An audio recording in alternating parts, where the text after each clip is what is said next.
The Bible says in Matthew chapter 24, verse 42, "Watch therefore, for you do not know the hour your Lord is coming." I want you to know, church, that Jesus Christ could come this month, or he might come next week, or he could even come...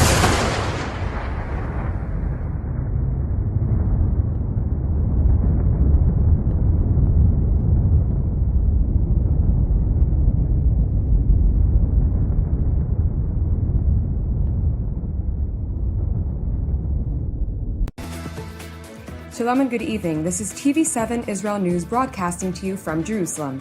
And in today's top stories, Prime Minister Benjamin Netanyahu declared last night that he will seek to apply Israeli sovereignty over the Jewish communities in the West Bank, which include the Jordan Valley and the biblical districts of Judea and Samaria. Palestinian Islamists launched rockets from the Gaza Strip toward Israeli civilian communities, prompting a wide-range Israeli retaliatory bombardment of the Hamas-controlled enclave. The leader of the Iranian proxy Hezbollah declared that if Israel attacks Lebanon, the powerful militia will retaliate with all means necessary. Prime Minister Benjamin Netanyahu declared last night that he will seek to apply Israeli sovereignty over the Jewish communities of the West Bank, which include the Jordan Valley and the biblical districts of Judea and Samaria.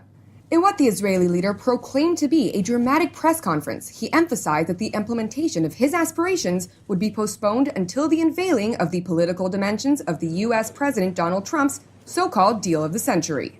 מתוך כבוד לנשיא טראמפ, או מתוך אמונה גדולה בידידותנו, אני אמתין עם החלת הריבונות על כל היישובים עד להצגת התוכנית המדינית של הנשיא. ככל שניתן הדבר, בכוונתי להחיל את הריבונות ביישובים ובאזורים חיוניים אחרים בתאום מרבי עם ארצות הברית. כמובן שהדבר יחייב הקמת קואליציה שמחויבת למדיניות ולעקרונות הללו, וזה יחייב גם היערכות ביטחונית מתאימה. Despite Netanyahu's pledge to hold back until the release of the U.S. peace initiative, he firmly maintained that the conditions are ripe for the extension of Israeli sovereignty over the Jordan Valley immediately after the country's national parliamentary elections, scheduled to be held less than a week from right now on September 17th. That said, Netanyahu underscored that the move would be contingent on his re-election, with the clear mandate from Israel's citizens. אבל יש מקום אחד שבו ניתן להחיל את הריבונות הישראלית מיד לאחר הבחירות. אם מקבל מכם, אזרחי ישראל, מנדט ברור לעשות זאת. בחודשים האחרונים הובלתי מאמץ מדיני בכיוון הזה, ובימים האחרונים בשלו התנאים המדיניים לכך. היום אני מודיע על כוונתי להחיל עם הקמת הממשלה הבאה את הריבונות הישראלית על בקעת הירדן וצפון ים המלח. Several hours after Netanyahu's campaign promise, he traveled to the southern Israeli city of Ashdod, where he was slated to deliver a speech at a political rally for his Likud faction. At the start of his address, however, the Israeli prime minister was removed from the podium by his bodyguards as air raid sirens blared in the southern city and its neighbor Ashkelon. Moments later, 2 missiles were intercepted by the Iron Dome aerial defense system, thankfully causing no injuries or damage. The IDF spokesperson's unit confirmed that Islamist Palestinians indiscriminately fired 2 projectiles from the Hamas-controlled Gaza Strip towards Israeli civilian populations. Responding to the cross-border rocket fire, Israeli fighter jets struck 15 terror targets in the northern and central Gaza Strip. The IDF spokesperson unit said that the locations included a military weapon manufacturing site, a naval force military compound, and an offensive infiltration tunnel belonging to the Hamas terror organization.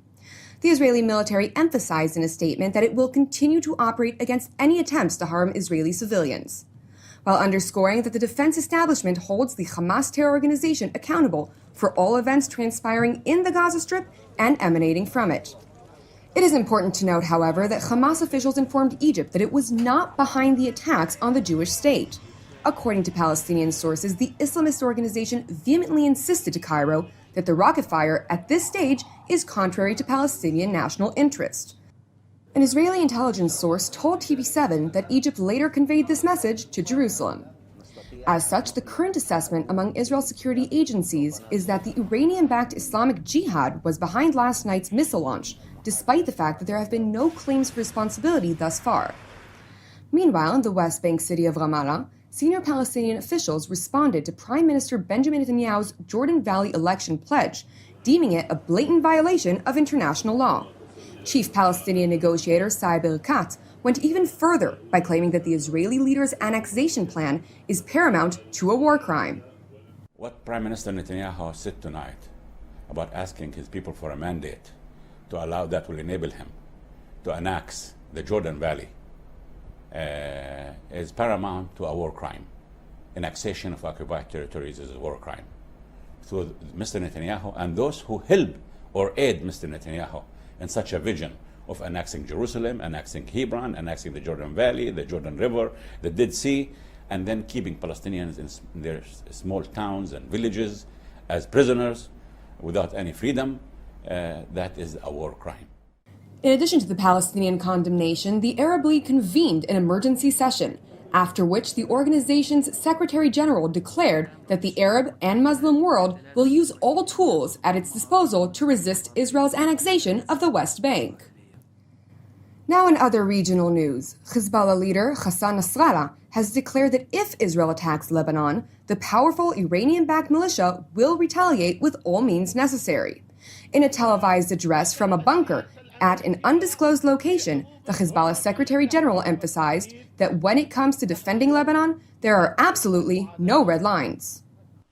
إذا اعتدي على لبنان بأي شكل من أشكال الاعتداء الذي يمثل اعتداء، هذا العدوان سيرد عليه بالرد المناسب المتناسب، ومن أجل الدفاع عن لبنان وشعب لبنان وسيادة لبنان وأمن لبنان وكرامة لبنان لا خطوط حمراء على الإطلاق. It is important to note that despite the downing of an Israeli drone by the Shiite force earlier this week, both it and the IDF have lowered their respective levels of alert along the Israeli-Lebanese border. Sources belonging to the two sides indicated to TV7 in separate statements that the previously heightened tensions are gradually easing. That said, the Israeli military has not scaled back its surface-to-air defense batteries due to Jerusalem's ongoing concerns over Iran's determination to fire rockets from Syria towards the Jewish state. Now to the United States, where U.S. President Donald Trump abruptly fired National Security Advisor John Bolton over apparent disagreements on how to handle foreign policy challenges, such as North Korea, Iran, Afghanistan, and Russia. Although TV7 was not able to provide additional concrete details regarding Bolton's unexpected departure. During a joint briefing by the Secretaries of State and Treasury, Mike Pompeo and Steve Mnuchin, respectively, reporters inquired whether Washington's policy may now shift in favor of the Islamic Republic. Secretary Pompeo and myself and the President are completely aligned on our maximum pressure campaign. I think you know we've done more sanctions on Iran than anybody, and it's absolutely working. Now, the President has made clear he's happy to take a meeting with no preconditions, but we are maintaining the maximum pressure campaign. With regard to possible talks between President Trump and his Iranian counterpart, Hassan Rouhani, America's top diplomat underscored that a meeting remains viable, so long as the Iranians are willing to meet with no preconditions. Can you foresee a meeting between President Trump and the Iranian leader later this month surrounding the United Nations? Sure. Would the President support that, and do you support that actively? The President's made very clear he's prepared to meet with no preconditions. During a State Department press conference, a series of new sanctions were announced against individuals belonging to, among others, Hezbollah, Hamas, Palestinian Islamic Jihad, and Iran's Revolutionary Guards Corps, measures that U.S. officials said are aimed at seeking to deny these terrorists the resources to plan and carry out attacks. Meanwhile, Israeli Foreign Minister Israel Katz welcomed the American move, stating these punitive sanctions are vital in a global effort to bring about an end to the aggressive behavior by the Islamic Republic and its regional proxies. Thank you for joining us. You can also watch us at tv7israelnews.com or at tv7.fi. For more updates on Israel and its region, visit our Facebook page or YouTube channel at TV7 Israel News.